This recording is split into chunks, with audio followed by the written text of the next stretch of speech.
ज्ञानदेव तुकाराम वसुदेवं कंसचानूरमर्दनं देवकी परमानन्दं कृष्णं वन्दे जगद्गुरुं मूकं करोति वाचालं पङ्गुं लङ्घयते गिरिं यत्कृपातमं वन्दे परमानन्दमाधवम् दम्भो दर्पोऽभिमानश्च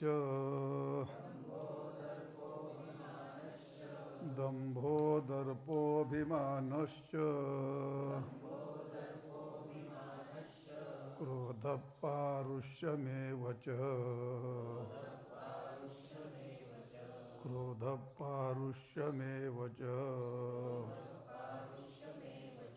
अज्ञानं चाभिजातस्य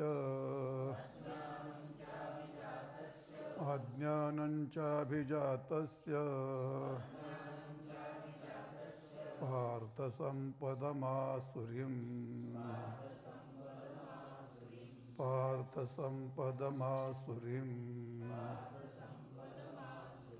दम्भो दर्पोऽभिमानश्च क्रोधः पारुष्यमेव च अज्ञानं चाभिजातस्य पार्थसम्पदमासुरीम्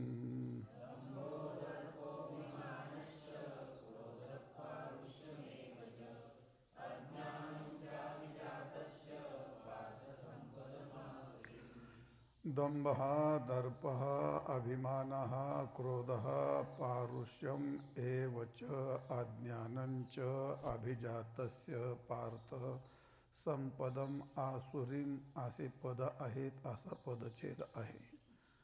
अन्वय दंभः दर्पः अभिमानः क्रोधः पारुष्यम च अज्ञानम. हे पार्थ, आसुरीम संपदम जातस्य, तर अशी ही आसुरी संपत्ती घेऊन जन्माला आलेला. इथं 6 प्रकारचे दोष सांगितलेले आहेत. दैवी संपत्ती आणि आसुरी संपत्ती. आपल्याला 15 अध्यायाचा संपत असताना मी आपल्याला सांगितलं होतं 16वा आणि 17वा अध्याय खरी आपली गीता आहे. स्पेशल आपल्याकरता 2 अध्याय आहेत. बाकीचे ते अर्जुनाकरता असतील, पण हे आपल्याकरता इथं आपल्या हक्काचे आहेत. प्रथम माणसाला का परमार्थाकरता, मनुष्य म्हणून जगण्याकरता त्याच्याकडे काय असलं पाहिजे ह्या गोष्टी या अध्यायामध्ये सांगितल्या. त्या 3 श्लोकामध्ये सांगितल्यात. अभहिंसा, सत्व, संशुद्धीर. यात आपण त्या 3 श्लोकामध्ये 3 दिवस घातलेले आहेत. तसं आजच्या दिवसही ह्या श्लोकाकरता स्पेशल चिंतन करावं लागेल. एकूण सर्व गीतेमध्ये आपल्याकरता कोणता श्लोक असेल आणि आपण कोणत्या श्लोकाचे अधिकारी असू, तर हे 16व्या अध्यायातला 4था श्लोक. आपला जन्मसिद्ध हक्क ज्याला म्हणतात, जन्मजात घेऊन आले आपण जे आहे ते हे आपल्या जीवनातला श्लोक सांगितलेला आहे भगवंतानी. तर ते काय आहे, 2 संपत्त्या सांगितल्या, आसुरी संपत्ती आणि दैवी संपत्ती. अभ्यास दोन्ही ठिकाणी करावा लागतो. दैव संपत्तीचा अभ्यास प्राप्त होण्याकरता आणि आसुरी संपत्तीचा अभ्यास तिला सोडण्याकरता. अभ्यास दोन्ही ठिकाणी आहेत, प्रयत्न दोन्ही ठिकाणी आहेत, आणि दोन्ही संपत्ती ही मनाच्याच संबंधी आहेत.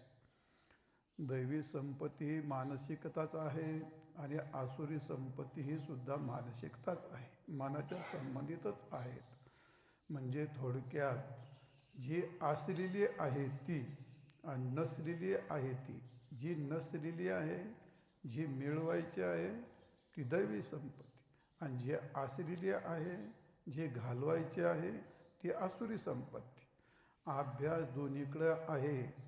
जी एक स्वभावताच आहे, आपल्या पिंडामध्ये रोमारोमात भिनलेली आहे असं म्हणण्यापेक्षा आपली प्रकृती आणि आपला स्वभावच आसुरी संपत्तीचा आहे.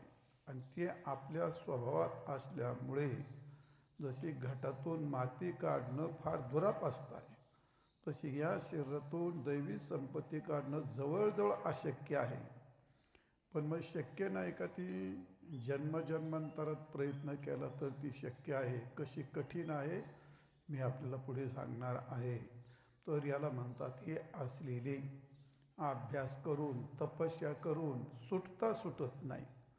जी माणसं तपश्चर्या करतात, जी माणसं अभ्यास करतात, व्रतवैकल्य करतात, सगळा जीव जाळून घेतात आणि जन्मोजन्मी करतात, त्यांच्या बापाला ती सुटत नाही. हे मोकट जनावरासारखी सुटलेली माणसं, सैराट पशुच्या पलीकडे वागणारी माणसं, त्यांनी त्याचं नाव पण नाही घ्यायचं, त्याचं नाव पण नाही घ्यायचं. ते तद्रूप होऊन जगतात, तेच वाढवण्याकरता ते जगतात. नवे नवे त्यातलं त्यांना ज्ञान पण नाही हे काय आहे ते. आणि म्हणून ही गोष्ट सुटता सुटत नाही. दुसरा महत्त्वाचा विषय असा आहे, जी न आवडणारी असते पण ती काही सुटत नाही, ती काही जात नाही. एखाद्या व्यक्तीला 2 पत्न्या जर असतील तर एक आवडती असते आणि एक नावडती असते. पण जी आवडती असते तिला बिचारायला कोणती मालकी नसते. ती येऊन जाऊन घडीभर राहते, घडीभर बाहेर राहते. पण जी नावडती आहे ती लग्न करून आणली, ती पक्की पाय राहून बसली. तिला 2-4 मुलं म्हणते, 100 मुलं झालीत तिला. आता एवढं बसवल्याच्या नंतर ती हालन का ती आता? नाही, ती घरची मालकी म्हणून बसली ती. आणि त्यामुळे ती नावडती असली पण ती काय जायला तयार नाही.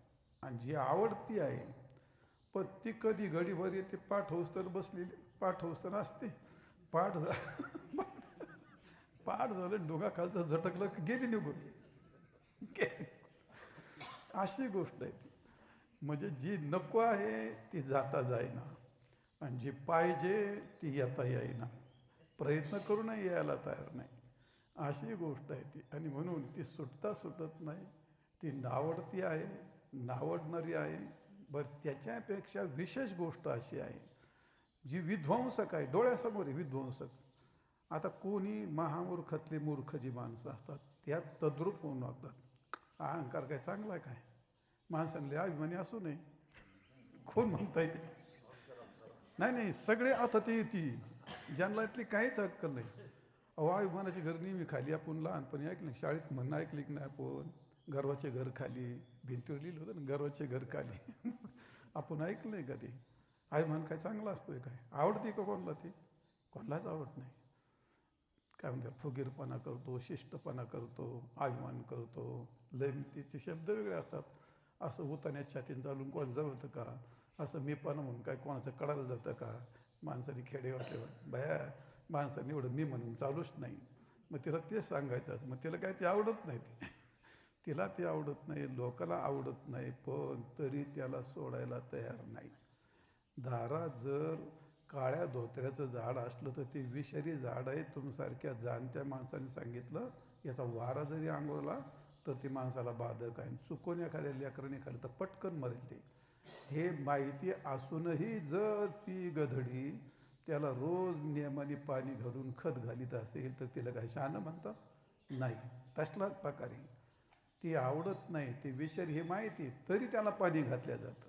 तसंच आहे आपल्याला ही आवडत नाही, आपल्याला माहिती हे धोकेदायक आहे, हे विध्वंसक आहे, आपला जीव घेणार आहे, आपला परमार्थ नष्ट करणार आहे, तरी जाणून बुजून आपण त्याला रोजची रोज पाणी घालतो, नवे त्याच्याच करता जगतो. ह्या आसुरी संपत्तीला वाढवण्याकरताच प्रपंच करतो, शिक्षण घेतो, परीक्षा देतो, पैसा कमवतो, महाराज होतो, अभ्यास करतो, कीर्तन करतो, त्या गांजाच्या झाडालाच पाणी घालतो.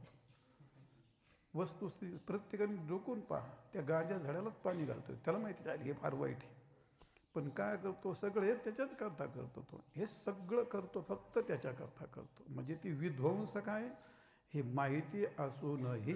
जसा एखादा दारू पिणारा असतो, बेविचार करणारा असतो, चोरी करणारा असतो, त्याला 100% माहीत असतं आपण एक दिवस पकडल्या जाणार, आपण आपल्यात घात आहे हे माहिती असूनही तो जानन्त्य स्वानर्थम, स्वतःचा अनर्थ तो जाणतो, पण ते त्याला सुटत नाही, कारण का घटातून माती बाजूला काढता येत नाही आणि पटातून तंतू वेगळे होत नाहीत.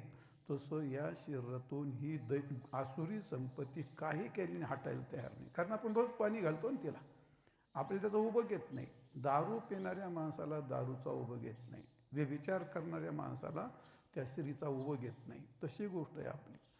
आणि म्हणून आपण किती प्रयत्न केले तर हे विध्वंसक आहे हे माहिती असतानाही आपण त्याच्याच वाढीचा, त्याला पुष्ट करण्याचा प्रयत्न करत असतो. ही एक नवलाची गोष्ट आहे महाराज. असो, ढळढळीत हे नरकगामी आहे. ज्याला कळत नाही त्याला सोडा, कळणाऱ्या माणसाला हे नरकगामी आहे. हे 6 गोष्टी, पण तरी ते माणसाला सुटत नाही, अशी गोष्ट आहे. नरकगामी आहे ते. म्हणून आसुरी पुरुष जन्मजात हे घेऊन येत असतो. हे जन्मजात घेऊन येत असतो. त्याच्या प्रारब्धातल्या पापामुळे त्याला ही आसुरी संपत्ती मिळते. आणि एखादा बिचारा दैवान असतो, त्याला काय म्हणतो आपण, पुण्यवान असतो, भाग्यवान असतो, तो दैवी संपत्तीतले बरेच गुण घेऊन जन्माला येतो, बरेच गुण घेऊन जन्माला येतो आणि ते प्रयत्नाने ते मिळतच असतो. असो तो भाग. असा एक ग्राह्य आहे आणि एक त्याज्य आहे. म्हणजे थोडक्यात दैवी संपत्ती ग्रहण करण्यास योग्य आहे ती ग्राह्य आहे. धारण करण्याकरता त्याला अभ्यास करावा लागतो. तिसरी गोष्ट ते प्रयत्न साध्य आहे. प्रयत्न करून जगात अशक्यप्राय तर काहीच नाही, आणि म्हणून प्रयत्न करून करून ती गोष्ट अभ्यासाच्या माध्यमातून अशक्य भगवान सांगणार नाहीत. आणि या सृष्टीत अशक्य काहीही नाही. त्याकरता गोष्ट आली. असं आहे, माणसाला आळस येतो, डुकले येतात, आठवत नाही, कंटाळ येतो. त्याला दिवसभर उपाशी ठेवा बरं, कसा आळस येतो, कशा डुकले येतात पाहू. त्याला पाणी नाही प्यायचं, काही खायलाच नाही द्यायचं, असा तरतरच पळून गिंचासारखा तो. त्याचे सगळ्याच्यावर पर्याय असतात ते. आणि म्हणून प्रयत्न साध्य या गोष्टी आहेत. अभ्यास, त्याच्याकरता अभ्यास आहे, त्याच्याकरता तप आहे, त्याच्याकरता एक जिज्ञासा लागते. म्हणून दैवपुरुष हा या सगळ्या भाग्याने गोष्टी घेऊन येत असो, त्याच्यावर कवरे प्रवचन केलं तर काही थांबणारी गोष्ट नाही. तर असो, अशी दैवी आणि आसुरी संपत्ती आहे. पैकी दैवी संपत्तीचं आपण भरपूर विस्तारपूर्वक सखोल शक्य तेवढं आपण दैवी संपत्तीचं वर्णन केलं. आज आपल्या वाट्याला आले आसुरी संपत्तीचं वर्णन करणं. कोणाच्या भेंडाला धक्का लावला का त्याला ते वाईट. आज आपल्या भेंडाला धक्का लागणार आहे. त्यामुळं आता आपल्यालाच आपलं वर्णन करायचं आहे का आपण किती दुष्ट माणसं आहोत ते. आता त्याला असो, पहिली गोष्ट आहे दंभ. हा तर दंभ शब्दाचा अर्थ काय असतो? काय पूजा प्राप्त्यर्थम काय स्वधार्मिकत्व स्वधार्मिकत्व ख्यापने. म्हणजे पूजा प्राप्त्यर्थम, आपण पूजनीय आहोत, आपण श्रेष्ठ आहोत याकरता स्वधार्मिकत्व ख्यापने, त्याच्याकरता तो त्याची धार्मिकता समाजासमोर आणतो, त्याची ख्याती वर्णन करून सांगतो. आता विक्रीला काय काढलं त्याने? त्याची धार्मिकता, त्याची धार्मिकता विक्रीला काढली. आणि कशाकरता? आपल्याकरता काय? यात पूजा प्राप्त्यर्थम, आपण पूजनीय आहोत, आपण श्रेष्ठ आहोत, आपण विद्वान आहोत याकरता स्वधार्मिकत्व ख्यापने, स्वतःचं धार्मिकत्व विक्रीला काढून तो त्याचा दंभ सिद्ध करतो.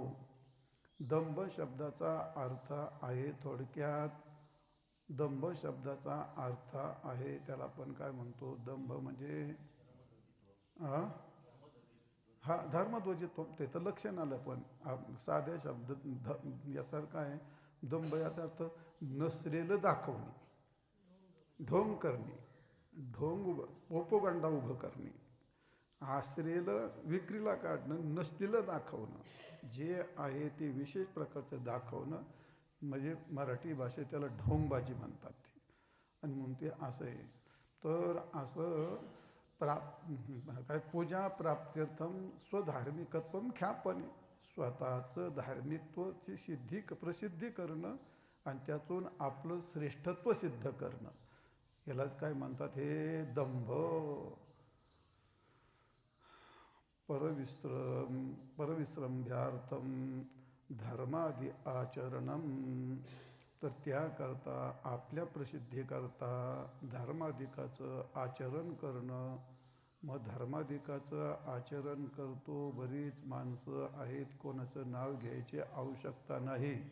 प्रसंगी ते हातात गंडे बांधणं, हे कपाळभर गंध लावणं, मंदिरातच जाणं, ते हार तुरे हा हूं, ते काय भयंकरच असतं ही गोष्ट. पण त्यातून त्याच्या मागे पुढे कॅमेरे असतात. काय कॅमेरे काय देवाला दाखवतो का? त्यातून नेमकं साध्य काय करतो? प्रसिद्धी. त्या धार्मिकतेने काय सिद्ध केलं त्यांनी? मी धार्मिक आहे का तो धार्मिक? दारू पितोय, मांस खातोय, चोऱ्या करतोय, लाबड्या करतोय आणि त्यातून तो धार्मिकता म्हणजे धार्मिकता विक्रीला काढली आणि धार्मिकच्या नावाखाली त्यांनी त्याचं चांगलेपण, सदाचारपण हे सिद्ध करायला, यालाच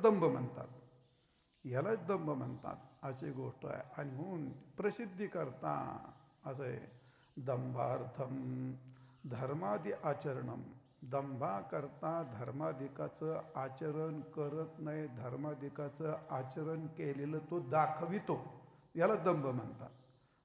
तो धार्मिक नसतो, धार्मिक आचरणही नसतं. बरीच माणसं, कोणाचं नाव नाही घेत मी, तुम्हाला कळतं आहे सगळे, माझ्यापेक्षा तुम्ही त्यातले किडेच आहेत, तुम्हाला सगळं माहिती आहे. त्या कुठं अभिषेक करायचं, हो देवा उरकून घ्या बरं, बाहेरले गरज रे, उरकून घ्या. मग त्याला अर्धनिरच करायला होतात. कारण फक्त तेवढं दाखवलं का, गेला इकडं पाठ फिरलं का त्याचा माझा तुझा काही संबंध नाही, झिरो. दाखवलं तर खरी, कशाकडे दाखवलं? पूजा दाखवली, धार्मिकता दाखवली, म्हणजे याचा अर्थ आपली प्रसिद्धी करता. याला म्हणतात नसलेलं दाखवणं, त्याला म्हणतात दंभ. पूजा ख्याती लाभार्थ स्वजप ध्यानादी प्रसंग विना प्रगटीकरणम, याला म्हणतात दंभ. कशी गंमत आहे पहा तुम्ही आता. म्हणजे पूजा ख्याती लाभार्थ. पूजा शब्दाचा अर्थ आहे आपण पूज्य, आपण चांगले, आपण प्रतिष्ठित, आपण फार शुद्ध, आपण फार पवित्र. तुम्हाला जेवढे शब्द घ्यायचे तेवढे शब्द घ्या. आणि त्याच्याकरता काय करतो? ख्याती. त्याची प्रसिद्धी होण्याकरता ख्याती लाभार्थ स्वजप ध्यानादी. डोळे झाकून बसायचं, जपच. आमच्यात काही कमी आहेत का गमतीचे? लय माणसं गमतीचे आहेत. कोणी माणसं आली का फेटा पाहतो, महाराज ध्यानाला बसलेत असं का? बर स्वजप ध्यानादी. आणि पकड प्रसंग विना. तो काय आता ध्यानाचं करायचं प्रसंगी तिथं ध्यानाचं काय? मग ते माणसाचं गेलं की ते माळ जपायची. ते माळ जपणाऱ्याकडे पाहिलं का मला असं तर जोडा घेऊन त्याचा थोपडा आणलं पाहिजे. यायचे बरं मोठमोठी माणसं, प्रसिद्ध, काय म्हणू, जगविख्यात माणसं. अरे काय मूर्खासारखी गोष्ट. कशा करता ते समाजात ही माकडचाळी करायची? ते पाहता लई मोठी माणसं आहे ती, फार आकाशाला टेकलेली. आपण त्यांना कसं काय म्हणायचं? प्रसंग विना आहे ना ते. ते त्याला काय म्हणतात? भजन भोजन धन यारी सबके पर्दे के पिछा, सबके पर्दे के अधिकारी, असं एक तुलसीदास आहे. भजन भोजन धन आणि यारी म्हणजे प्रेमप्रसंग. धन मोजणं, भजन आणि भोजन ह्या केव्हाही पडद्याच्या आत पाहिजे, ह्या केव्हा एकांतात पाहिजे. 50-50-100 माणसं जमले त्याच्यात नोटा मुजीत बसला गाडवा तुला मारतीन तुला लोक ती. मग ते कुठं? पडद्याच्या आत पाहिजे. भोजन करायचं ते कुठं? पडद्याच्या आत. भोजन हे एकांतात. म्हणून देवाला नैवेद्य दाखवताना काय करतात? ते पडदा उडून घेतात ना. ते काय होतं? त्याला 6 प्रकारचे दोष असतात अन्नात दुसऱ्याच्या दृष्टीने पाहिल्यानंतर. तर ते भजन असेल ते एकांतात पाहिजे. मग तुमचं नाम जप काय असेल ते, जे असेल ते, भजन भोजन धन, काहीतरी दुसरा शब्द आहे तेव्हा, धन आणि यारी. यारी याचा अर्थ प्रेम. म्हणजे या सबके पर्दे के अधिकारी, म्हणजे ते पडद्याच्या आतल्या गोष्टी आहेत त्या, तर त्याचं प्रदर्शन करणं याचाच अर्थ तो दंभ आहे तुमचा. ते दाखवणं म्हणलं का ते दंभ आहे. पण जसं ते लहान मुलं असतात आणि कोणी पाहुणे आले का मग ते काहीतरी आता ते एखाद्या दुसऱ्याचं मागून आणलेलं असतं आणि मग ते त्याला होतं आपली चव जायला नको, ते एवढं झालं का अहो काय आला लय छान केले होतं मी ते, तिला म्हणतं ते आमचं नाही ते तिथून मागून आणलं, ते तोंडतात हे गप्पा हे गप्पा. ते काय असं बॉम्ब टाकीत का पोरग ते, असे काही पोरं बॉम्ब टाकतात ना ते. मग ते त्याला तिकडे नेते, त्या बाईन तिकडे नेलं का डोळा चुकून आला का ते दुसरंच काहीतरी बॉम्ब पडत. अशी गोष्ट असते. तर जाऊ दे, याचा अर्थ काय, प्रसंगविना प्रगटीकरण. प्रसंग वाचून तुम्ही त्याचं प्रगटीकरण करणं याला दंभ असं म्हणतात. आणि त्याकरता काय करतात, वेशभाषा चातुर्यादिभी आणि स्वमहत्वार्थम महत्वार्थम व्यर्थम आवडंबरम, त्याला का म्हणजेच प्रगटीकरणम. आता ही फार सुंदर वर्णन केलं या लक्षणामध्ये. वेश भाषा चातुर्यादिभी स्वमहत्व अर्थम, स्वतःचं महत्त्व वाढवण्याकरता पहिला वेशभूषा आणि केशभूषा एक, दुसरं भाषा, तिसरी चातुर्य.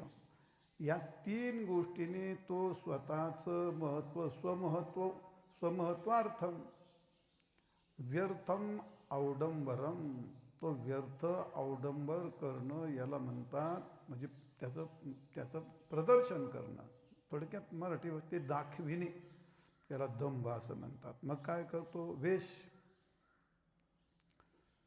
हात नसून बऱ्याच वेळा माणसं गंध भगवं दाढी भानगड करतात की नाही, करतात. बाकीचे दुसरे लोक बरेच आहेत आपल्यापेक्षा, साळुंगे साहेबाला फार माहिती ते, कोणाचे नाव नाही घेत. बाहेर निघायच्या वेळी तू उपर तर बहुत बनी. हे काय ते वेश, वेशात किती गोष्टी दाखवल्या जातात. फार वेशामध्ये अहो काही सजून धजूनच माणसाच्या पुढे येतात. अशा माझ्यासारख्या पोशात तुमच्या पुढे ताकदच नाही त्या महाराजांची यायची. फेटा बिटा गंध वगैरे सगळं व्यवस्थित करून उपरणं टाकून आणि मग ते असं ते वेश, म्हणजे वेशाचं प्रदर्शन करून महत्त्व वाढवणे. वेश प्रदर्शन करण्याची जी सुंदर बाई आहे तिला कशाला पावडर आणि गंध लागतोय, काहीच नाही. ज्या कालामध्ये हनुमंतरायाला प्रभू रामचंद्राचं दर्शन घ्यायचं होतं, गरुडाला सत्यभामेला आणि यांना अभिमान झाला होता, त्या काळात द्वारकेतली गोष्ट आहे. मग त्या सत्यभामेला ते येऊन बसली शेजारी, हनुमंतरायाने तीन प्रभू ही दासी कोण बसली तुमच्या शेजारी. आता तिला साऱ्या दुनियाचा सुंदरतेचा अभिमान होता, गंध पावडर नटून थटून दागिने घालून बसली ना, ही दासी कोण बसली तुमच्या शेजारी. आणि मग तिला खूप वाईट वाटलं, रुक्मिणीला बोललं. तिनं काहीच नव्हतं केलं, नुसती पदर सावरून बसली. ती मुळातच रुक्मिणी होती, ती इतकी सुंदर होते, सगळ्या जगाची सुंदरता त्याच्याकडे होती ती. आणि मग इतकी सुंदर असल्याच्या नंतर तिला गंध पावडर करायची गरज काय, तशी गोष्ट आहे. अरे मुळातच ज्याचं ओरिजिनल आहे, ज्याचं मूळ स्वरूपच आहे, तर तो वेश करून समाजात ख्याती करता कशा करता वेश करून दाखविल तो. वेशभूषा केशभूषा आणि हे दाखवून स्वतःचं महत्त्व वाढवतो, अवडंबर करतो, त्याचं नाव आहे दंभ. दुसरी गोष्ट वेशभूषा आहे. भाषा, कोणतरी आलं मग मोठमोठे शब्द जाड शब्द वापरायचे का ते समोरच्याला नाही कळालं पाहिजे, त्याला असं वाटलं आले साऱ्या दुनियाचं विद्वान आहे का यांची माहिती, याला तर काही अक्कल नसते. पण तेवढे त्याला म्हणतात शब्दफेक वाक्यरचना ठराविक असं. ते माझ्याकडे एक आलं होतं, ते उत्तर प्रदेशाचं ते आलं का इथं वर्षाला यायचं ते आणि संस्कृत बोलायचं. आता ते मला कळत आहे त्याचं संस्कृत बोललेलं. आता इतरांना काय कळत असं भाऊ. आता कुठे गेला का मग ते मला 2-3 ठिकाणी सांगितलं ते महाराज आले ते आमच्याकडं. आता नुसते संस्कृतच बोलायचे राव. लई संस्कृत यांचं तयार. पण त्याच्या 4च वाक्य पाठ होती. यांना अक्कल ती. त्याला 4च वाक्य. पण कशा करता बोलायचं. हिंदी बोलतो नाही तुला मराठी समजत हिंदी बोलायचं ना. पण मग त्यांनी ते 4 वाक्य फेकून तुम्हाला सांगतो त्याचं श्रेष्ठत्व दाखवून आणि बरेच पैसे कमवायचे. पाया पडून घ्यायचं, पूजा करून घ्यायचे. काय विक्रीला त्यांनी बोर्ड कशाचा उभं केला. भाषेचा. बऱ्याच वेळा भाषा परमपूज्य गुरुवर्य दांडेकर मामा वाळवंटामध्ये फक्त एक शब्द बोलले होते. काय बोलले होते का ते सिनेमातली नटी. तर त्यांनी माफी मागितली होती तिथं. प्राचार्य दांडेकर पुणे युनिव्हर्सिटीचे प्राचार्य होते ते. हां SP कॉलेज. म्हणजे आता एवढीच ती काय सामान्य व्यक्ती होती का. पण कधीही कीर्तनामध्ये इंग्लिश शब्द येऊ दिला नाही. माफी मागितली त्यांनी. तर ते सिनेमातली बाई म्हणायची. पिक्चर नाही, नटी नाही, सिनेमातली बाई म्हणायची ती. म्हणजे त्या लोकांनी त्या भाषेचं केवढं पावित्र्य पाळलं. त्यांची भाषा विक्रीला काढली का नाही. मग ज्या ठिकाणी ज्या व्यासपीठावरती ज्या प्रसंगी जी भाषा शोभते त्या भाषेत बोललं तर त्याला दंभ म्हणत नाही. प्रसंगविना प्रगटीकरणम. तुम्हाला प्रसंगविना अवडंबरम. प्रसंग आहे का तिथं त्याचा नाही. पण प्रसंग वाचून बोलल्याच्या नंतर मग त्याला दंभच म्हणतात. तो दंभ. फल एवढी स्तुती करायची ना. अशी आपण पोळी जगात नाही खाल्ली माणसं. काय कडी केली. तुम्ही नुसतं एवढं वर्णन केलं का. तिचं एवढं चातुर्य एवढं असं पुढं मांडणार ती. त्याला हे करावं लागतं, त्याला ते करावं लागतं, त्याला ते करावं लागतं, त्याला ते करावं लागतं. पण बिचाऱ्यांची एकीची चपाती खाता येण्याच्या आयला. दातात मारली कशा उड्या मारतात आतमध्ये चपात्या. त्या आमच्या पोरांनी चपाती केली एकदा खाऊन पहा तुम्ही मग कळण तुम्हाला चपाती खायला म्हणतात. तर ते कधीच मान्य नाही करीत. नाही तिथे पोरांचं तुमचं पिठचं असं असं त्यांनी तसंच तेल घातलं असं मान्यच नाही करायच्या बिचारे. चल जाऊ द्या तुम्हाला काय आता अजून बरेच दिवस जगायचं आहे मला कोण तुमच्या. तर त्यांचा विषय विनोदाचा भाग सोडा. तो आपलं वाक्चातुर्य कोणीही दाखवतो. आणि एक बोलण्यातलं चातुर्य आहे का नाही. कृतीतलं चातुर्य असतं, कलेतलं चातुर्य असतं. कोण चित्रकलेत दाखवतो, कोण आपल्या कीर्तनातलं कोण गाण्यातलं दाखवतो. तुम्ही काही कमी आहेत का. तुम्ही तुमचं कुठंतरी चातुर्य दाखवता. पण त्या चातुर्यातून त्याची ख्यातीच वाढवतो. आणि ते ख्याती वाढतो भाग नाही. पण प्रसंगविना अवडंबरम प्रगटीकरणम त्याला दंभ म्हणतात. जिथं जो आता तुम्ही तुमचं शास्त्र आहे. ती बिल्डिंग बांधायची म्हणली होती बाबा नको प्रगटीकरण करणं. अरे प्रगती बोकंडी पडन ती मग इमारत तिथं ते दाखवावंच लागेल ते. पण जर एखाद्या कीर्तनातच जर तुम्हाला कीर्तन करते तर तुम्ही जर तिथं इंजिनियरिंगचं मांडायला लागले ते तुमचा दंभ ठरेल ना तो. आणि म्हणून चातुर्य म्हणजे वेश भाषा चातुर्यादिभी या तिन्हीकडूनही आपल्या ख्यात्यर्थम स्वतःच्या ख्यातीकरता प्रसंगविना प्रगटीकरणम अवडंबरम नाम दंभहा. असा दंभ असतो. मला वाटतं भरभर कळालं असं तुम्हाला. सगळ्यात महत्त्वाचं ज्ञानेश्वर महाराजांनी त्याचं गोड वर्णन केलं आहे. धर्मध्वजित्वम. धर्माचा बोर्ड लावणं, धर्म दाखवणं. आपल्याकडून खूप चुका होतात. झाल्याच चुका. त्याचा आता मला पश्चाताप यायला लागला. ते 13 कोटीचं अनुष्ठान केलं होतं. त्या 13 कोटीच्या अनुष्ठानाचे बोर्ड लावायचे काय काम होतं. कसे करता बोर्ड लावले. गावोगावी बोर्ड पत्रिकेत 13 कोटी 13 कोटी 13 कोटी. आणि 13 कोटी झालं तर ते मग बाहेर रस्त्यावर का फेकिता तुम्ही ते.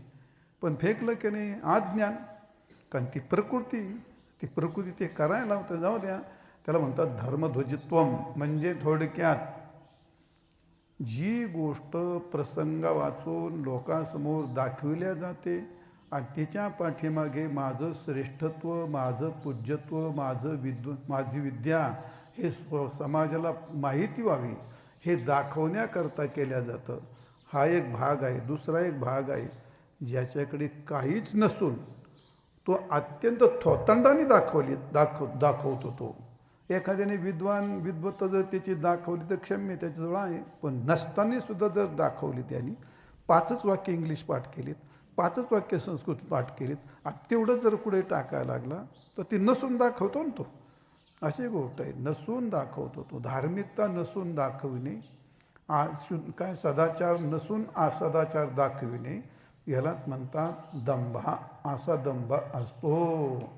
आणि मग तुम्हाला सांगितले ती गोष्ट तो दंभ कधी कधी कशाने, वेशाने, भाषाने, आचाराने, विचाराने, सत्तेने आणि संपत्तीने तो त्याचं अवडंबर मिरवितो, दाखवितो. संपत्तीचं प्रदर्शन दाखवितो का नाही? अंगठ्यात घालतो, लाकीटच घालतो, काय ते नाही त्या गाड्यात काय कशातून बुटं कपडे कशातूनही दाखवतात माणसं. संपत्तीने आणि ज्याच्याकडे कमी असते ते जास्त दाखवतं, त्याला दंभ म्हणतात.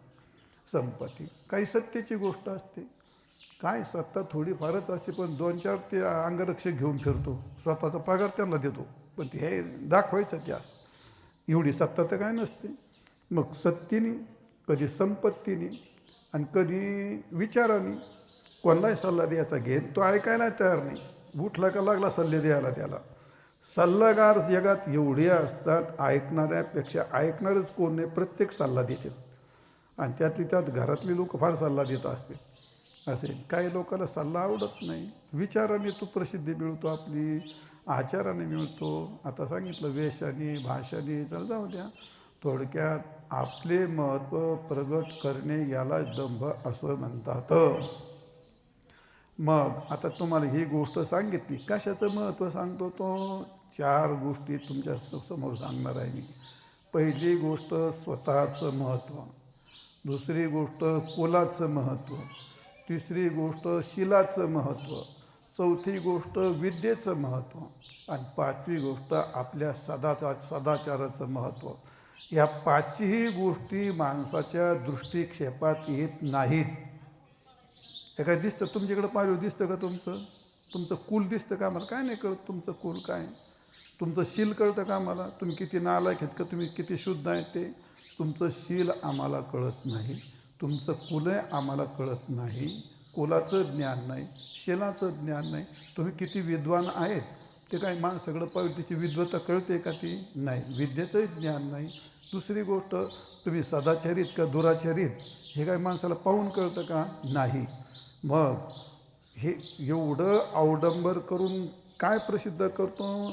काही आपलं कुल समाजासमोर दाखवून देतात, कुलाची प्रसिद्धी करतात, काही आपल्या शीलाची प्रसिद्धी करतात, काही विद्येची प्रसिद्धी करतात आणि काही सदाचाराची प्रसिद्धी करतात.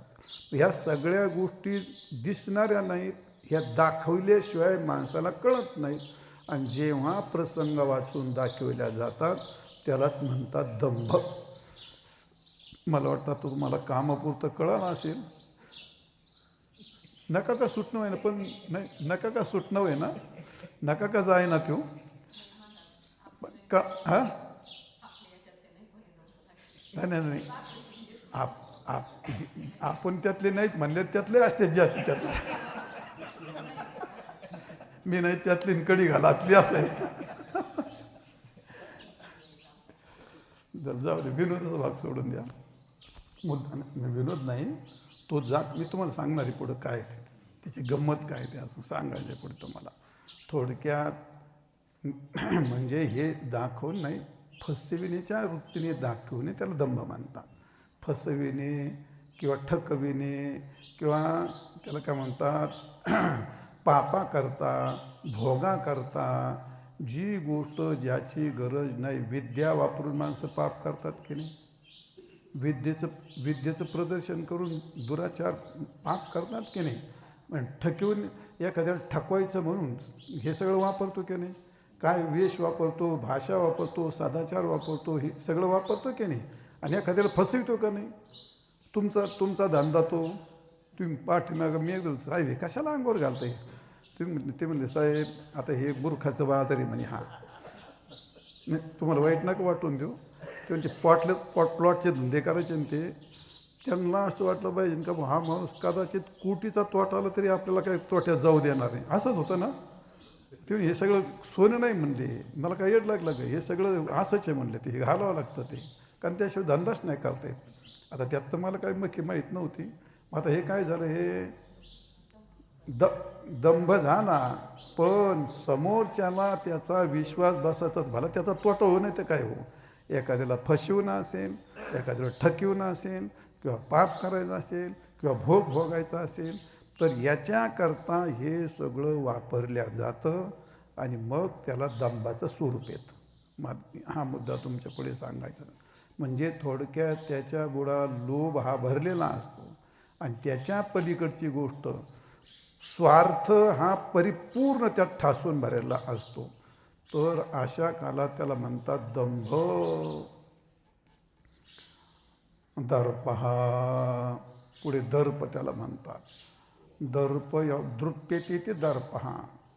थोडक्यात त्याला काय म्हणतात, उत्खलम, म्हणजे त्याला काय आपण त्याला उल्लूपणा, अत्यंत चंचलपणा त्याला म्हणतात, असा चंचलपणा. आणि आपल्या भाषेमध्ये दर्प याचा अर्थ आहे गर्व. दर्प याचा अर्थ आहे गर्व. धन स्वजन विद्यादी निमित्त चित्तस्य उत्सेकः. वरच्यापेक्षा हा वेगळा आहे, हा शत्रूच आहे. उत्सेक म्हणजे त्याला काय म्हणतो, उत्साहित होणं, एकदम उत्साहित होणं. त्या उत्साहाच्या भरात तो काय सगळ्याच गोष्टी चांगल्या करतो असं नाही. उत्साहित होऊन काही पण उद्रेक, थोडक्यात चित्ताचा उद्रेक होणं, आणि चित्तात उद्रेक होऊन आणि मग तो त्या काही गोष्टी करतो, तो भयानक करून टाकत असतो. त्याच्याकरता काय सांगितलं, स्वधन आणि स्वजन आणि स्वविद्या निमित्त चित्तस्य, म्हणजे चित्तामध्ये उद्रेक करण्याकरता धन वापरतो की नाही. धनाच्या बळाने एखाद्याचा खूनही करतो. चित्तात काय झालं, तो उद्रेक झाला. चित्त म्हणजे चित्त असं उत्साहित झालं, त्याचा उद्रेक झाला. आणि उद्रेक झाल्यानंतर धनाच्या बळाने, थोडक्यात धनाच्या बळाने आपला गर्व दाखवितो. दुसरी गोष्ट जनाच्या, माझ्या मागं एवढी माणसं आहेत, आमचं काय साधं आहे का, आपली बॅकिंग काय सामान्य नाही. म्हणजे जनाच्या बळाने, धनाच्या बळाने, जनाच्या बळाने आणि विद्येच्या बळाने, हे त्याचं निमित्त. आणि त्या निमित्ताने चित्तस्य उत्सेकः, नाम चित्ताचा उद्रेक. त्याला काय शब्द येईल मराठीमध्ये, थोडक्यात चित्त भडकणे. म्हणजे त्या चित्तामध्ये म्हणजे थोडं चित्त असं उत्साहित होणं. आणि त्याच्याकरता मग एखादी वाईट गोष्ट करायची असली, म्हणजे हे दाखवण्याकरता आपण त्याला म्हणतो ना, यायला काय गर्व आहे होता, पण ते गर्व दाखवण्याकरता तुम्हाला सक्रिय व्हावं लागते का नाही. आणि सक्रिय होण्याकरता कोणालाही सक्रिय होतं, गर्व कोणालाही दाखवता येतो का, नाही. एखादं मरकुडं नाही गर्व दाखवत ना, असं आहे. एखादं जनावर जरी मरकुडं असलं ना, त्याला लोटलं तिकडं का लोटलं लागलं चारा खायला, पण चांगला धष्टपुष्ट बैल असला आणि त्याला लोटलं ते फुस करतं, ते करतं का नाही, ते दाखवलं का नाही गर्व त्याचा, मग त्याची ती शक्ती होती ना त्यांनी. मग तशी गोष्ट आहे, तुमच्याकडे शक्ती बळ असावं लागतं. ते आपल्या कालच्या याच्यात तुम्ही ऐकले का नाही का तुम्ही हरिपाठामध्ये, भावीन भक्तीन भक्तीन मुक्तीन बळेविन शक्ती. बळ ऐकलं का तुम्ही, काय बळ असतं ते, किती बळ सांगितले तुम्हाला ती. मग ते बल असतं, तर ते बल घेतल्याशिवाय तुमच्या चित्तामध्ये उद्रेक होत नाही. आणि तो उद्रेक होण्याकरता कधी धनशक्ती वापरतो, कधी स्वतःची जनशक्ती वापरतो, आणि कधी विद्याशक्ती वापरतो. आणि आपलं गर्व त्या ठिकाणी म्हणजे आपलं श्रेष्ठत्व दाखवतो. थोडक्यात दुसऱ्याला त्रास देतो. त्रास देण्याकरता गर्वाशिवाय होत नाही. आणि म्हणून त्याला म्हणतात गर्व. दृप्यते ते दर्पहा असा आहे. मग या विद्यापासून तो चित्ताचा उद्रेक करतो. विद्या आहे म्हणून कोणावरही चढून जाणे, कोणावरही चालून जाणे, विद्याच्या बलाने. काही रूपाची गोष्ट असते. एखाद्या माणसाकडं जर रूप असलं तर रूपाच्या बलाने. आता ही काही त्या सिनेमामध्ये त्या नाचतात बिचतात ही माणसं, त्यांच्याकडं चेहरा रूप देखणेपणा असतो, त्याच्या बळावर ते काय करतात. आता काय मी तुम्हाला काय सांगत बसू ती गोष्ट, रूपाच्या बलाने. आणि त्यांचा ते दर्प बाहेर येत असतो असता, दर्प असा बाहेर येतो, ते रूपाच्या बलाची गोष्ट असते. काहींचं कुलाचं बल असतं. आपल्या कुलबलाने कुणाही झेंडा मिरवायचा तो, कारण की आमके ते, आणि शिवाजी महाराजांचे वंशज आहेत ते फडकऱ्याचे आमके तमके आहेत, अहो ते आमके आमकेचे ते पंतप्रधानाचे नातू आहेत, ते त्याची बायको आहे. म्हणजे काय आलं ते, मग ते असे वळंब्यात चालत आहेत किंवा आम्ही पंतप्रधानाचे आमके आहेत. म्हणजे काय झालं ते दर्प कुल, त्याचे कुलाची परंपरा दाखवतो ना तो, असं ते कुलाची गोष्ट असते. म्हणजे धन काय, विद्या, धन, जन, कुल, आणि थोडक्यात मला आठवला शब्द होता घमेंड मिरवणे. घमेंड मिरवणे त्याला म्हणतात ते. आणि मग काय करतात ते, तर त्याचे 2 मुद्दे सांगतो तुम्हाला. घमेंड मिरवणे आणि त्यातून मुख्य भाग दुसऱ्याचा अपमान करणे, त्याला म्हणतात दर्प. 2 शब्द एकत्र करायचे. घमेंडीने अपमान करणे, आणि कोणाचा अपमान करून तो दर्प सिद्ध होत नाही. एखादी सत्पुरुष असतो, आपल्यापेक्षा वयाने मोठा असतो, किंवा एखादा विद्वान असतो, किंवा माता पिता असतात, आजी आजोबा असतो, साधू संत असतो, यांना अपमानित करण्याकरिता तो त्याची घमेंड पुढे आणतो. त्याचं नाव असतं दर्प. आलं लक्षात आपल्या, असं आहे. मग त्याला म्हणतात दर्प. आणि हा दर्प म्हणजे थोडक्यामध्ये हा कोणला सुटलाय हा, तर त्या ब्रह्मवैवर्त पुराणामध्ये कृष्णखंडामध्ये याची यादी दिली. आता ती यादी तुम्हाला सांगतो मी, आता वाचितो, तुम्ही फक्त ऐका. आता या ब्रह्मांडातला कोणाकोणाला गर्व झाला आणि कोणाकोणाला दर्प झाला, तर ही गोष्ट साक्षात पहिले विष्णू, नंबर 2 शिवाला गर्व झालेला आहे, ब्रह्मदेवाला गर्व झाला आहे, शेषाला गर्व झाला, यमधर्माला दर्प झाला आहे, चंद्राला दर्प, सूर्याला दर्प, गरुडाला दर्प झाला, वायूला दर्प झाला आहे. वन्यला केन उपनिषदामध्ये तुम्हाला उदाहरणं सांगितलेली मी. वायूला दर्प झालेला आहे, वन्यला दर्प झालेला आहे, इंद्राला दर्प झालेला आहे, दुर्वास, जय विजय हे भक्त असूनही त्यांना दर्प झालता. सूर असतील सगळे देवादिक सगळ्यांचा नंबर त्यात आहे. आसुरांना तर विशेष नाही, त्यांचा तो जन्मसिद्ध हक्क आहे. अर्जुनाला दर्प गर्व झाला होता, लक्ष्मणालाही गर्व झालेला होता, आणि मग बाणासुराला भृगु ऋषींनाही गर्व झालेला होता. मेरू पर्वताला त्याला अगस्ती मुनीने त्याला खाली झोपायला होते, जसा झोपलाय तसाच झोपलाय आपला हा सह्याद्री, अजून तसाच झोपलेला आहे तो, त्याला पण गर्व झाला होता. समुद्राला गर्व झाला होता, अगस्तीने टाकला पिऊन म्हणजे त्याला पण दर्प झाला होता. वरुणालाही दर्प झाला होता. सरस्वतीची जिरवली, आणि पुन्हा गंगा देवता. शेवटी त्या पुराणात असं म्हणलंय, प्राणाधिकार राधा या हा इतरांचे काय सांगू. म्हणजे प्राणप्रिया असणारी राधिका, तिला पण गर्व दर्प झाला होता. भगवान सांगतात, आणि आपण रासखेडेमध्ये खूप ऐकलेलं आहे, राधेला काय गर्व झाला होता, तो खांद्यावर मांडीवरच, मला मांडीवरच घे, आता माझे पायसले दुखत आहेत बाबा, मग मला आता खांद्यावरच घे. मग खांद्यावरही घेतलं, आणि मग तिची कशी जिरवली आपण रासखेडीत चांगलं पाहिलं.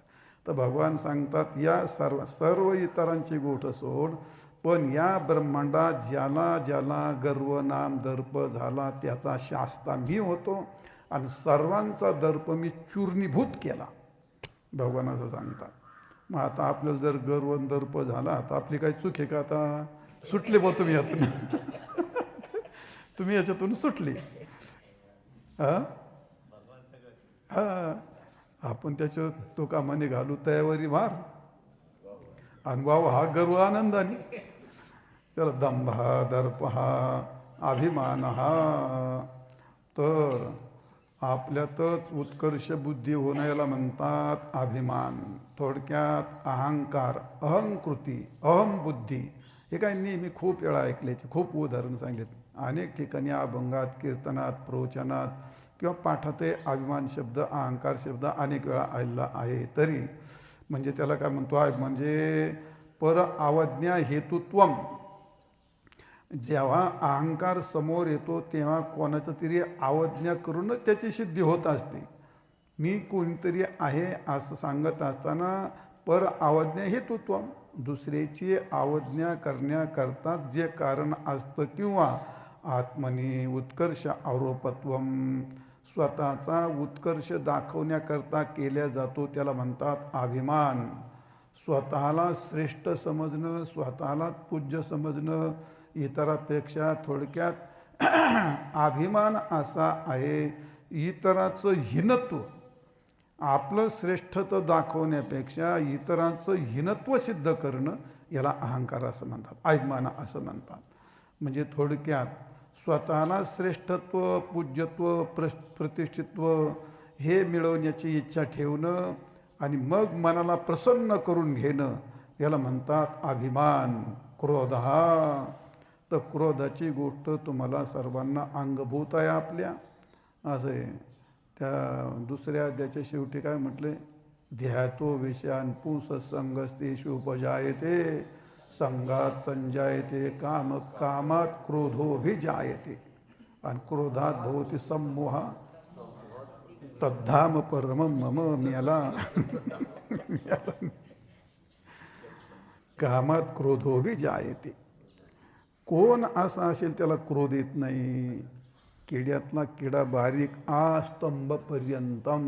ज्याला शरीर आहे त्याला काम नाही असं नाही, लोभ नाही असं नाही, आणि क्रोध नाही असं नाही. हे जर शरीरातून बाजूला काढले तर घटातून माती बाजूला काढली तर घटच सिद्ध होणार नाही. तसं शरीरातून ते बाजूला काढता येत नाहीत. तुकाराम महाराज म्हणतात, काम क्रोध बंदीखानी, निवृत्त नाही केले. काम क्रोध लोभ निमाले ठाईचं, निवृत्त नाही केले. आणि म्हणून ते स्वाधीन ठेवणं ही गोष्ट असते. पण अशा याच्यामध्ये क्रोध हा आपल्या चित्ताचा क्षोभ होणं, चित्तामध्ये एक प्रकारचा विकार. आता हा दंभ सांगितला एक चित्तातला मनातला विकारच आहे. दर्प हा सुद्धा एक विकारच आहे, आणि क्रोध हा सुद्धा एक विकारच आहे. म्हणजे त्या द्वेषाचं कारण कोण असेल तर क्रोध. मनुष्य कोणाचा, कुत्रा, मांजर, सर्प, विंचू, मनुष्य कोणाचाही द्वेष करतो, त्या काला त्याच्या चित्तात क्रोध निर्माण झाल्याशिवाय त्याला कोणाचा द्वेष करता येत नाही. म्हणजे द्वेषाचं नियत कारण कोण असतं? क्रोध. क्रोध निर्माण झाल्याच्या नंतर तो दुसऱ्याचा कोणातरी द्वेष करत असतो. असं ते क्रोधाची गोष्ट सांगितली. किंवा कामितार्थ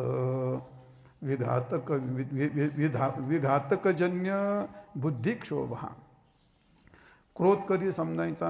बुद्धीत क्षोभ होतो. बुद्धीत क्षोभ कधी होतो? दुसऱ्याचा घात करण्याची इच्छा होते, त्या काला त्याचा क्रोध शब्दातून प्रगट होतो, नेत्रातून प्रगट होतो, शरीरातून शरीर त्याचं थरथर कापायला लागतं, होठ त्याचे थरथर कापायला लागतात, डोळे लालबुंद होतात, शब्द वेगळेच येतात. म्हणजे क्रोधाचं प्रगटीकरण एवढ्यातून आपल्याला दिसतं. ते मग एवढं जर झालं तर तो समोरच्याला काय करेल? घातच करेल ना. दुसऱ्याचा घात करण्याकरता बुद्धीत झालेला क्षोभ असतो, त्याचं नाव असतं क्रोध. समजलं? त्याला म्हणतात क्रोध. थोडक्यात विध्वंसक. आपल्या प्रेमाच्या विषयाचा ध्वंस होतो असं जर त्या माणसाला समजलं तर क्रोध निर्माण व्हायला काही वेळ लागत नाही. त्याच्या प्रेमाचा विषय कुत्रा पण असू शकतो. त्याच्या आवडीचा कुत्रा जर त्याला कोणी काठी मारली, क्षोभ होतो की नाही? त्याच्या पत्नीला कोणी शिव्या दिल्या, त्याच्या मुलाला कोणी काय केलं, त्याच्या घराची भिंत पाडली, त्याच्या गाडीला दगड मारला, कारण तो त्याच्या रागाचा विषय येतो. त्या प्रेमाचा विषय असल्यामुळे जर त्या ध्वंस झाला, त्या नुकसान पोहोचल्या गेली तर बुद्धीत क्षोभ होतो. मग त्याचंच नाव असतं क्रोध. असं क्रोध हा पारुषम, कठोरता. म्हणजे त्या वाणीतली कठोरता. ज्या कालात रावणाने आपल्या वाणीतली कठोरता वापरली आणि ती कठोरता त्याला एवढी भोवली त्याच्या कुलात दिवा लावायला कोणी शिल्लक राहिलं नाही. पारुषम तंचैव पैशून्यंचापि सर्वशः असं आहे. तर पारुषम अनृतंचैव पैशून्यंचापि सर्वशः. कठोरता म्हणजे आपण त्याला म्हणतो कठोर बोलणे, खोटं बोलणे, निंदेचं बोलणे हे वाणीचे दोष सांगितलेले आहेत. मग तसे त्यातली कठोरता असते. तर हा आटू वेगो विंदाणू अशा शंका प्रतारणू आणि संन्यासीले अवगुणू झेवाच हे ते द्वानीतले दोषच आहेत. मग ते त्यांनी आता ते गुतत बोलणं, कठोरता मग बोलण्यातच कठोरता असते का? नाही. माणसाची क्रियेत पण फार कठोरता असते. एखादं फार ते नको खूप क्षमा मागतं, जीव का असो तरी ते वरून धोपट्याच घालतं ना. ते याचा काय ते कठोरता आहे. क्रियेतली कठोरता येते, शब्दातली कठोरता येते, अजून याच्यात अनेक ठिकाणी कठोरता येऊ शकते समजुतीतली. अशी कठोरता त्याला म्हणतात पारुषम, वृक्षता थोडक्यात. आणि पुढे आलं अज्ञानम. तर न ज्ञानम इथे अज्ञानम थोडक्यात कर्तव्य अकर्तव्यादी विषय विवेक अभाव. कर्तव्य आणि अकर्तव्य याच्यातल्या विवेकाचा अभाव त्याला म्हणतात अज्ञान.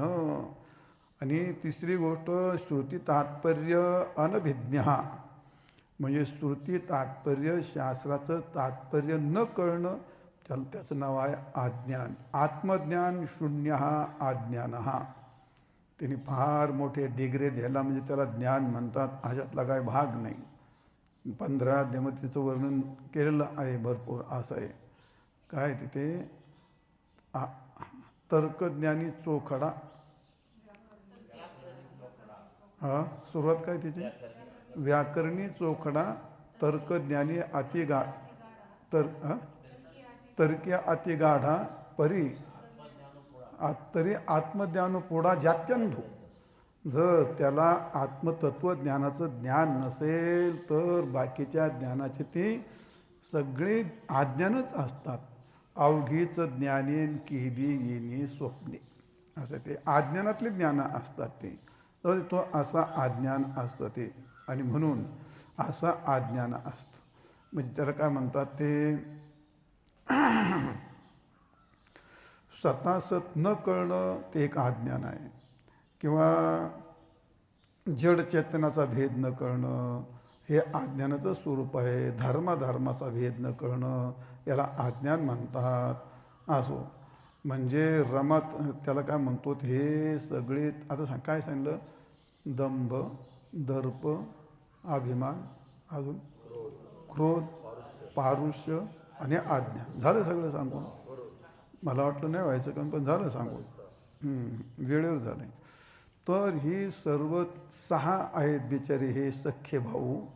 हे आपले सख्खे म्हणा, नाही तर आपले मावस म्हणा, नाही तर आपले चुतड भाऊ म्हणा, काय म्हणायचं ते म्हणा. चुलत भाऊ म्हणा, चुलत म्हणा, माऊस म्हणा, माऊस भाऊ म्हणा, तर सख्खे भाऊ म्हणा. पण हे आपले सगळे मित्रपरिवार आहे आपला.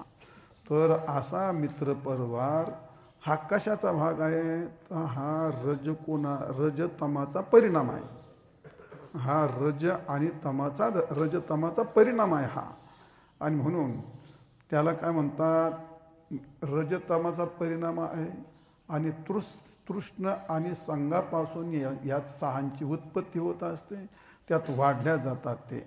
थोडक्यात यांची सर्वांची माता अज्ञान आहे. तुम्ही यांना सोडण्याचा प्रयत्न केला तर सुटल्या जाणार नाहीत. त्याच्यावर एक उपाय आहे. एक मूळ लक्षात घेतलं पाहिजे. हे कशातून उत्पन्न होतात? हे अज्ञानाच्या पोटामध्ये तृष्णा. मुळात याचं नाव अज्ञान आहे. मग अंधकारावर तुम्ही किती प्रक्रिया केली? मग काय ढोल वाजवून अंधकार जातो का? काय तिची आरती करून पूजा करून जातो? त्याला जगात दुसरा कोणताच उपाय नाही. अंधकारला एकच प्रकाश केला का अंधकार जातो. तसं हे जाण्याकरता सर्वात एक उपाय आहे. तुम्ही तुमचं ज्ञान वाढवलं तर अज्ञान कमी होतं. आणि ज्ञान वृद्धी झाल्याच्या नंतर यांचं स्वरूप कळतं. आणि स्वरूप कळल्यानंतर त्याची सिद्धीच होत नसते, ते नाहीत असते. मनाने मनात एक मनाची भावना तयार झाली का? या वस्तू आहेत का? त्या भावना तयार झालेली असते. ते गावमामासारखी गोष्ट आहे त्याची. आली ते मोठे साहेब, मोठा बंगला बिंगला पाहिला, आली बसली. ते फार हुशार होता तो. साहेब गेले ऑफिसमध्ये, मॅडम घरी होत्या, आणि आता बंगला चांगला होता, सगळं छान वातावरण होतं. आले बसले. आता ते बाईसाहेब आल्या, दिलं पाणी बिणी. आता हिंदू धर्माची संस्कृती, आलं आदर केला, पाणी दिलं, चहा दिलं. तुम्ही मी कोण आहे, तुम्ही तुम्हाला ओळख नाही. म्हणले मामा आहे मी. तिला वाटलं का आपल्या नवऱ्याचा मामा असेल.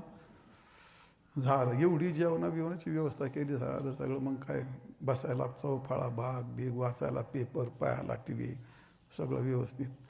आले संध्याकाळी. साहेब राम राम राम राम. आले साहेब. आलं. कोण म्हणले. मी तुम्हाला ओळख नाही. मामा आहे म्हणले मी.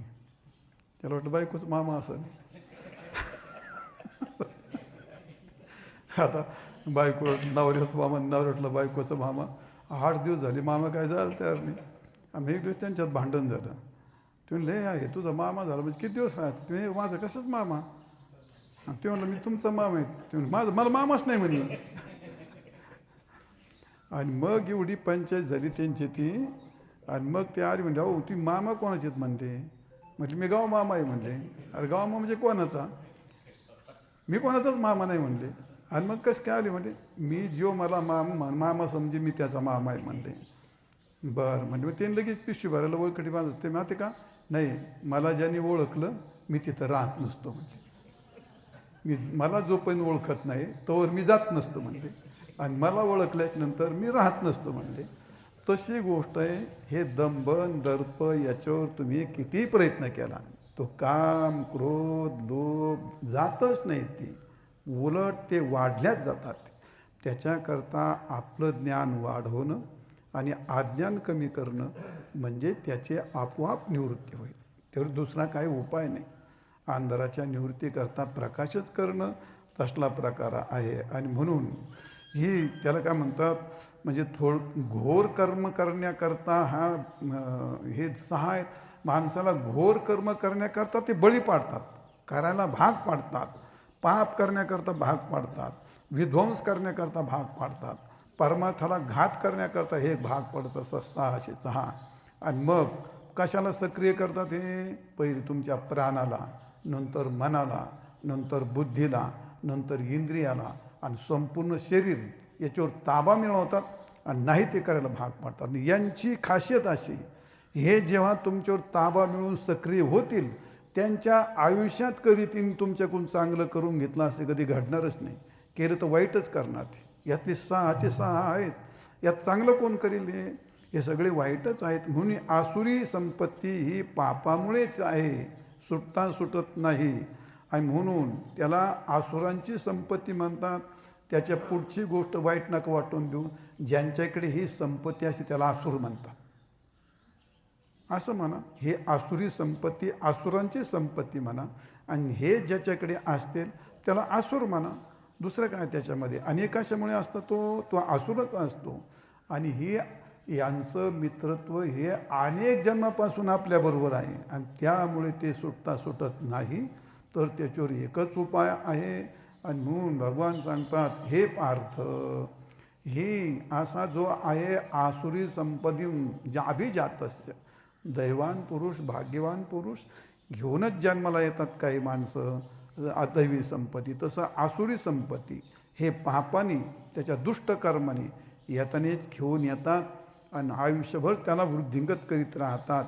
आणि म्हणून हे जसे इथं पाठीमागं 26 गुण सांगितले दैवी संपत्तीचे ते आपल्याला प्राप्त करायचे. आणि हे 6 गुण प्रयत्नपूर्वक सोडायचे आहेत. अशी दैवी आणि आसुरी 2 संपत्त्या फार विस्तारपूर्वक सांगण्याचं कारण हे आपल्या फार गरजेचं असतं. सुटतील न सुटतील भगवंताची कृपा होईल आपण प्रयत्न करतो. परंतु कोणत्याही गोष्टी प्रथम चांगल्या समजल्या तर त्या सोडण्याचा प्रयत्न करतात. गणित जर चांगलं समजलं तर ते विद्यार्थी अभ्यास करून सोडू शकतात. त्यांचा प्रवेशच नाही झाला तर बिचारे काय करतील ते. तसं वेदांतातलं एक गणितच असतं. विषय जर आपल्याला यथोचित समजला त्याचं स्वरूपच समजलं तर गाव मामासारखं त्याचं अस्तित्व सिद्ध होणार नाही. असो तो भाग.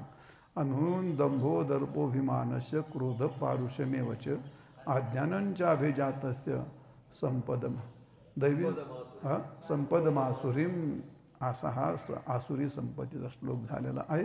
वेळ संपली. पुंडलिक वरदा हरी विठ्ठल श्री ज्ञानदेव तुकाराम विठाल विठाल विठाल विठाल विठाल विठाल. पुंडलिक वरदा हरी विठ्ठल श्री ज्ञानदेव तुकाराम.